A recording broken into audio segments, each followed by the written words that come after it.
മറയൂരിൽ യാത്രക്കാർക്ക് നേരെ പാഞ്ഞെടുത്ത് കാട്ടാന. റോഡരികിൽ നിന്ന ആനയാണ് ബൈക്ക് യാത്രികരെ ആക്രമിക്കാൻ വേണ്ടി ശ്രമിച്ചത്. വ്ളോഗറായ ശബരി വർക്കല ചിത്രീകരിച്ച ദൃശ്യങ്ങൾ മാതൃഭൂമി ന്യൂസിന് ലഭിച്ചു. ആദ്യം ആ ദൃശ്യങ്ങളൊന്ന് കണ്ടു നോക്കാം.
അനന്തകൃഷ്ണൻ വിവരങ്ങളുമായി ചേരുന്നുണ്ട്. അനന്തൻ, മറയൂരില് വളരെ അപകടകരമായ ഒരു കാഴ്ചയാണ്. ഭാഗ്യം കൊണ്ടാണ് തലനാരിഴയ്ക്ക് ബൈക്ക് യാത്രികർ രണ്ടുപേരും രക്ഷപ്പെടുന്നത്. അവർ റോഡിൽ നിന്ന് തെന്നി മാറി പോകുന്നു. ആ സമയത്തും സംയോജിതമായി പോയതുകൊണ്ട് മാത്രമാണ് ആനയുടെ ആക്രമണത്തിൽ നിന്ന് രക്ഷപ്പെട്ടത്. വ്ളോഗറാണ് ഇത് പകർത്തിയിട്ടുള്ളത്. അനന്തൻ, എന്തെല്ലാമാണ് വിവരങ്ങൾ? മാർഷൽ, ഇത് ഇന്നലെ വൈകുന്നേരം ഇടുക്കി മറയൂരിലെ റോഡിൽ നിന്നുള്ള ദൃശ്യങ്ങളാണ് ഈ കാണുന്നത്.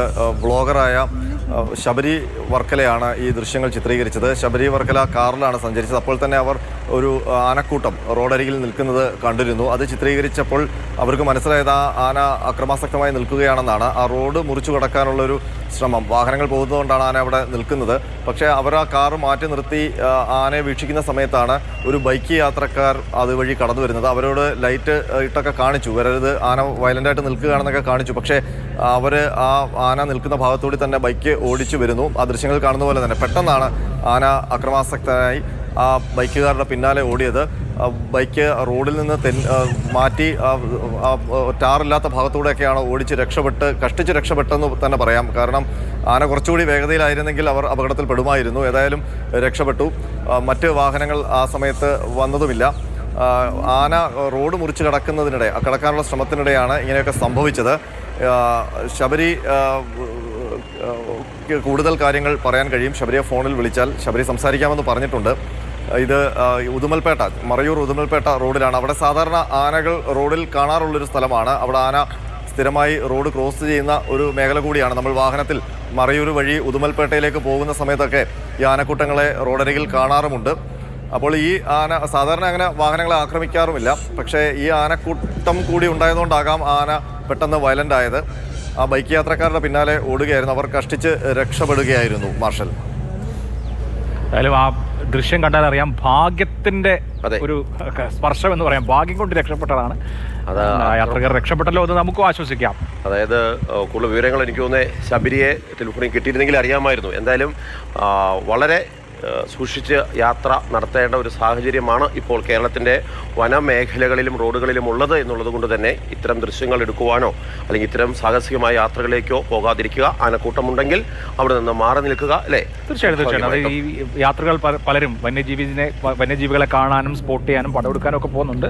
സ്വന്തം സുരക്ഷിതത്വം മറക്കാതിരിക്കുക, വന നിയമങ്ങൾ പാലിക്കുക.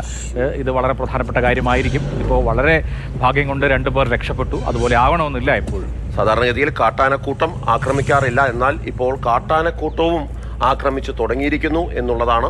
ഏതാന എപ്പോൾ എങ്ങനെ പ്രതികരിക്കും, ഏത് മൃഗം ഒരുപക്ഷെ ഇതിലേക്ക് പ്രത്യക്ഷപ്പെടും എന്നൊക്കെയുള്ള കാര്യങ്ങൾ പറയാൻ പറ്റില്ല. പത്തനംതിട്ടയിൽ ഇന്ന് ഒരു സ്ത്രീയെ പന്നി കുത്തുകയാണ് ചെയ്തിട്ടുള്ളത്. അങ്ങനെ പല വാർത്തകൾ ഓരോ ദിവസവും വന്യമൃഗങ്ങളുടെ ആക്രമണത്തിൻ്റെ വാർത്തകൾ വന്നുകൊണ്ടിരിക്കുന്ന ഒരു സാഹചര്യത്തിൽ ഇക്കാര്യത്തിലെല്ലാ പ്രേക്ഷകരും ശ്രദ്ധിക്കണമെന്നുള്ള ഒരു കാര്യം കൂടി ഇതോടൊപ്പം തന്നെ നിർദ്ദേശിക്കുകയാണ്.